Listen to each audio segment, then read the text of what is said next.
अस्सलाम वालेकुम मेरे अजीज़ हमवतनों, मैं हूँ आपका मेज़बान आशिर अज़ीम ख़ान। फ़बी अय्यि अलाए रब्बिकुमा तुकज़्ज़िबान। मेरे नबी पाक सल्लल्लाहु अलैहि वसल्लम और उनकी आल पर लाखों करोड़ों दरूद व सलाम। नाज़रीन, आज जो है राना सनाउल्लाह साहब को काफ़ी दिनों से खान साहब से बड़ी मोहब्बत हो गई है। खान साहब को जान से मारने वाले लोग आज खान साहब को जान से बचाने की कोशिशें कर रहे हैं और इस तरह की हुकूमत की तरफ से बेइंतहा किस्म की प्रेस कॉन्फ्रेंस की गई और जो जिनका मकसद ही नहीं पता था। आज राना सनाउल्लाह साहब ने फिर एक प्रेस कॉन्फ्रेंस की और अपनी प्रेस कॉन्फ्रेंस में उन्होंने कहा कि इमरान खान साहब को कल के लॉन्ग मार्च के अंदर या कल के जलसे के अंदर उनकी जान को खतरा है, इसलिए उनको कल का लॉन्ग मार्च जो है या कल का जो जलसा है उसको मुलतवी कर देना चाहिए। ये हमारी एजेंसीज की तरफ से रिपोर्ट है। अब सिर्फ और सिर्फ एक मौक़िफ़ देने की कोशिश की जा रही है। वो मौक़िफ़ मैं आपको बताता हूँ। सबसे पहले राना सनाउल्लाह साहब ने कहा कि इमरान खान साहब क्योंकि रावलपिंडी में जलसा करने जा रहे हैं तो इस्टेब्लिशमेंट इनको तारीख लेकर नहीं दे सकती। अगर इन्होंने तारीख लेनी है या इलेक्शन की तारीख जिस मकसद के लिए ये वहाँ पर जलसा करना चाह रहे हैं उसके लिए इनको शहबाज शरीफ और नवाज शरीफ से मुलाकात करनी पड़ेगी। उनके साथ बैठे। मैं उनके लिए दरख्वास्त कर देता हूं कि वो इमरान खान साहब से मुलाकात कर लें और हो सकता है कि मेरी लीडरशिप जो है वो इस बात पर राज़ी भी हो जाए। असल में राना सनाउल्लाह साहब को एक चीज़ का बहुत अच्छे से पता है कि अगर इमरान खान साहब के ऊपर किसी भी किस्म का कोई भी अटैक अब होता है तो वो सारा का सारा मलबा हुकूमत के ऊपर आएगा, क्योंकि अरशद शरीफ के कत्ल का मलबा भी अब नवाज शरीफ साहब के ऊपर पड़ चुका है।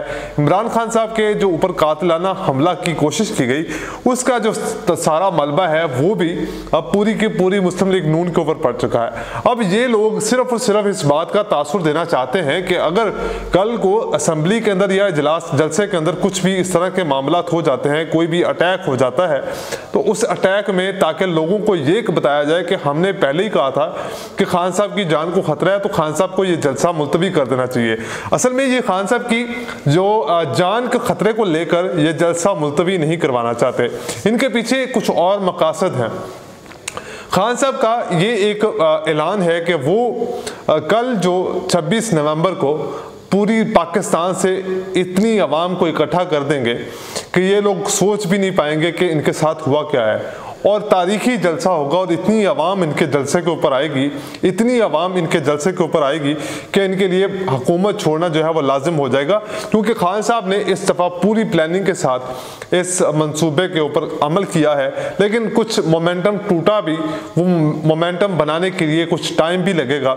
लेकिन खान साहब जो है क्योंकि उनके पास बयानिया बनाने के लिए एक बहुत ही अच्छा, उनके पास अल्लाह पाक ने उनको ये सलाहियत दी है कि वो बड़ी जल्दी से कोई भी किसी भी किस्म का बयानिया खड़ा कर लेते हैं।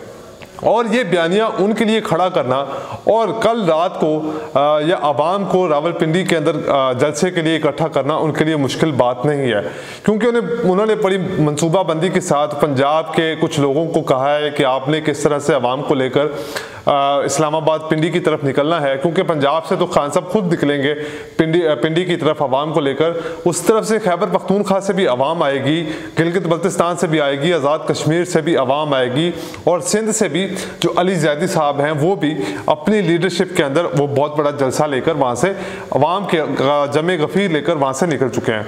इस वक्त इनको खान साहब ये नई आने वाली इस्टेब्लिशमेंट को ये पैगाम देना चाहते हैं, जो नई लीडरशिप आई है इस वक्त उसको ये पैगाम देना चाहते हैं कि आने वाले दिनों में जो पाकिस्तान के अंदर सबसे बड़ी सियासी जो ताकत है वो पाकिस्तान तहरीक इंसाफ है।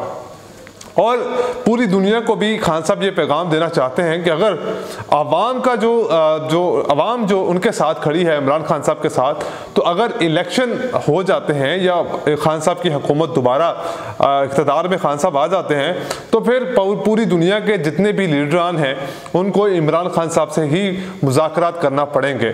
तो जितने भी जिसके भी ताल्लुकात वो ख़राब हैं वो अभी से इमरान खान के साथ ताल्लुकात अगर बेहतर कर लेंगे तो फिर उनको मुस्तकबिल में आते हुए फ़ायदा होगा। और यही बात वो इस्टेब्लिशमेंट को भी बताना चाहते हैं कि अगर पाकिस्तान के अंदर कोई भी सियासी कुव्वत इस वक्त मौजूद है तो वो सियासी कुव्वत सिर्फ और सिर्फ पाकिस्तान तहरीक इंसाफ है। अब इस मार्च को फितना मार्च और बहुत कुछ कहके लगाए जा रहे हैं इसके ऊपर, और कहा जा रहा है कि ये बदअमनी फैलाएगा, पाकिस्तान में इंतशार फैलाएगा या पाकिस्तान की मईशत की तबाही का सबब बनेगा। मेरा सवाल ये है कि जब 9 अप्रैल की रात को तमाम ज़मीर फरोशों ने, इन तमाम सियासतदानों ने एक हस्ती बस्ती चलती हुकूमत को गिराया सिर्फ इसलिए कि अपने नैब के केसेस ख़त्म किए जा सके, अपने आप को अदालतों से बचाया जा सके, अपने आप को नैब में तरमीम करके, कवानीन में तरमीम करके सिर्फ एक शख्स की सियासत को चमकाया जा सके। इस सारी कोशिशों के लिए पाकिस्तान को डिस्टेबलाइज किया गया। हालांकि ये पैगाम कमर जावेद बाजवा साहब को भी पहुंचाया गया था। कमर जावेद बाजवा साहब तो 12 अरब रुपए की प्रॉपर्टीज बनाकर निकल लिए, और दूसरा उनके ऊपर जिस बंदे ने ये स्टोरी की थी या जिसने ये इंफॉर्मेशन लीक की थी उनके सासों की, जो उन्होंने टैक्स जमा करवाया था, टैक्स गोशवारों की जो इंफॉर्मेशन लीक हुई थी, उन लोगों को भी जॉब से फारिग कर दिया गया है। ऐसा क्यों है? पाकिस्तान का चाहे आर्मी चीफ हो, चाहे कोई भी इदारे का सरबराह हो, वो पाकिस्तान की अवाम का, गवर्नमेंट का एक नौकर है, वो एक मुलाजम की तौर पर काम करता है कि अगर आर्मी चीफ है तो उससे पूछ पड़ताल नहीं की जाएगी। ये कहाँ का इंसाफ है? यही चीज तो है कि जिससे पूरी दुनिया और पूरे ये जो सियासतदान, करप्ट सियासतदान है, इनको इस बात की परेशानी है कि अगर इमरान खान साहब दोबारा इक़्तिदार में आए तो इनके लिए बहुत ज़्यादा मुश्किलात बढ़ती चली जाएंगी।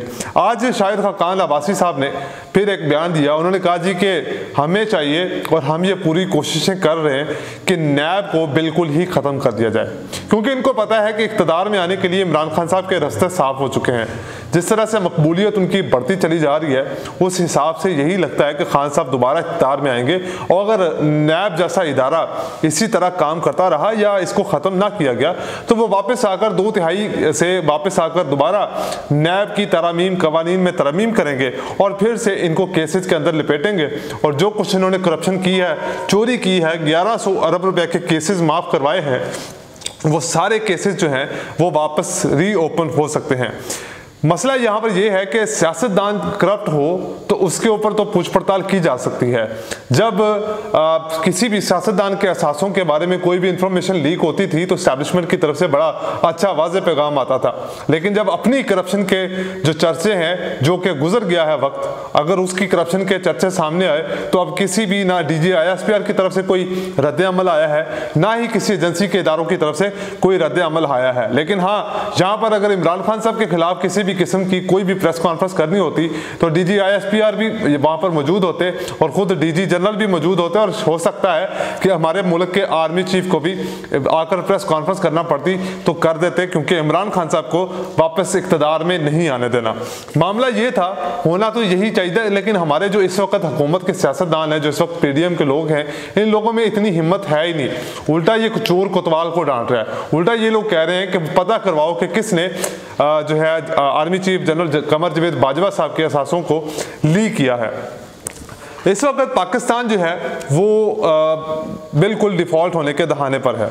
स्टेट बैंक ऑफ पाकिस्तान ने आज शरह सूद में 1% का इजाफा कर दिया है। दूसरी तरफ BBC ने एक रिपोर्ट जारी की है और उस रिपोर्ट के अंदर ये मेंशन किया है कि पाकिस्तान 5 दिसंबर के बाद, जो कि पाकिस्तान ने यूरो बॉन्ड्स के ऊपर तकरीबन $1 अरब की अदायगी करनी है, जो कि 5 साल पहले कर्ज, क्योंकि ये जब कर्ज लिया जाता है तो उसके मद के अंदर ये बॉन्ड जो है वो रखवाए जाते हैं। अब जब कर्ज लिया था तब जो इसके ऊपर DCS पे करना था, उसकी जो पेमेंट थी वो तकरीबन 5% है। पहले मैं आपको बता दूं DCS होता क्या है। CDS ये होता है कि यानी कि जो भी लोग आपके मुल्क के अंदर फॉरेन इन्वेस्टमेंट लेके आते हैं, उनको ये इंश्योरेंस होती है कि मुल्क अगर डिफॉल्ट हो जाता है तो उनको उनका प्रॉफिट मिलेगा। जो भी उन्होंने इन्वेस्ट किया पाकिस्तान के अंदर तो उनको यानी कि इंश्योरेंस खरीद ली जाती है। अब उस इंश्योरेंस के जो परसेंटेज है वो 90% से भी ऊपर जा चुकी है। जब ये कर्ज लिया गया था तब जो CDS पे करना था वो 5% उसकी वो थी। इस वक्त BBC ने भी ये रिपोर्ट जारी कर दी है कि पाकिस्तान जैसे ही इन यूरो बॉन्ड्स की पेमेंट अदायगी करेगा, पाकिस्तान डिफॉल्ट होता चला जाएगा, क्योंकि पाकिस्तान के पास इस वक्त ना तो रेमिटेंसेस हैं, ना ही फॉरेन रिजर्व हैं, और कोई भी पूरी दुनिया का कोई मुल्क, कोई साथी, कोई दोस्त मुल्क इनकी मदद करने को तैयार नहीं है, क्योंकि इस वक्त पाकिस्तान में सियासी बहरान का शिकार है और सियासी बहरान के अंदर इमरान खान साहब मजबूत दिखाई दे रहे हैं, और इस पूरी PDM की जमातों के ऊपर उनका बयानिया भी मजबूत है और उनकी पाकिस्तान की अवाम के अंदर मकबूलियत भी मजबूत है। इधर पाकिस्तान डिफॉल्ट हो रहा है, दूसरी तरफ मरियम नवाज साहिबा को अपने दामाद की फैक्ट्री लगाने की फिक्र पड़ी है। 2020 तक ये फैक्ट्री जो है वो तकरीबन 60% तक मुकम्मल हो चुकी थी। चूंकि अब उनके दामाद को नुकसान हो रहा है तो कोशिश की जा रही है कि किसी न किसी तरह से इस तिजारत को वापस भारत के साथ ओपन किया जाए और मेरे दामाद की जो फैक्ट्री लगने वाली है वो पूरी हो जाए। लेकिन हुकूमत ने इस बात से बचने के लिए, क्योंकि इससे फ्लैशबैक आना था, आवाम की तरफ से तनकीद होना थी, तो उन्होंने सोचा कि ये जो इसको ख़त्म करके हम चाइना से जितनी भी फैक्ट्री लगानी है उसका बाकी जो माल है वो हम अदा करके वहाँ से ले लेते हैं और वहाँ से ट्रेड करवा लेते हैं।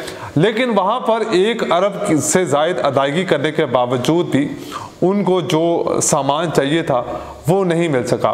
दूसरी तरफ उनके तमाम ग्रिड स्टेशन ने इनकी हाउसिंग सोसाइटी को यानी कि बिजली प्रोवाइड करने से इनकार कर दिया है। ये मामला अभी अदालत के अंदर जाने लगा है, लेकिन यहाँ पर इनको किसी बात का कोई फिक्र नहीं। पाकिस्तान डिफॉल्ट हो, पाकिस्तान की गरीब आवाम चाहे भूखी मर जाए, लेकिन इन लोगों के चेहरे के ऑपरेशन मुकम्मल होने चाहिए। इन लोगों के पूरे यूरोप के ट्रिप भी होने चाहिए, क्योंकि पूरा ख़ानदान अदालतों से बरी होकर तो निकला नहीं है। खुद चोरी करप्शन के केसेस को बंद करवा कर ये सारा ख़ानदान अब एक साथ इकट्ठा हुआ है, तो उन्होंने सोचा कि क्यों ना फैमिली ट्रिप किया जाए और उस फैमिली ट्रिप के अंदर पाकिस्तान के पैसे के ऊपर फिर से अय्याशी की जाए। शाहिद खकान अब्बासी ने आज फिर से जो इशारा किया है इसको बहुत ही जल्द उम्मीद है कि मुकम्मल कर लिया जाएगा और नैब के इदारे को भी ख़त्म कर दिया जाएगा, जिसके बाद पाकिस्तान में कानून की बालादस्ती, पाकिस्तान में आइन की बालादस्ती बिल्कुल ख़त्म हो जाएगी। और यही इस एलीट क्लास का मकसद है कि किसी ना किसी तरह से ऐसे शख्स को इक़्तिदार में आने से रोका जाए जो हमारी एलीट क्लास को कानून के नीचे ला सकता है। आज के लिए इतना ही, मुझे दीजिए इजाज़त। अल्लाह हाफ़िज़।